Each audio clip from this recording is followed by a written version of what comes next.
Big boss season 8లో తొలి వారం విజయవంతంగా పూర్తి అయ్యింది. ఇలా మొదటి వారం ఎలిమినేషన్ పూర్తి అయ్యిందో లేదో అప్పుడే బిగ్ బాస్ హౌస్లో మరో కంటెస్టెంట్ని బయటకు పంపేయాలని అప్పుడే నామినేషన్కి తెరతీశారు బిగ్ బాస్.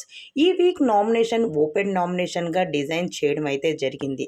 హౌస్లో ఉన్న కంటెస్టెంట్స్ అందరినీ గార్డెన్ ఏరియాలో వరుసగా నిలబెట్టి ఉన్నారు. వారి ముందు ఒక బొమ్మని ఏర్పాటు చేయడం జరిగింది. ఇక నామినేషన్ చేయాలనుకున్న వ్యక్తి బొమ్మపై కుండ పెట్టి నామినేషన్ చేస్తున్నానని చెప్పి అందుకు తగ్గ కారణం చెప్పి ఆ కుండను కర్రతో పగలగొట్టాల్సి ఉంటుంది. ఇలా ఒక్కొక్కరు ఇద్దరు నామినేషన్ చేయాల్సి ఉంటుంది.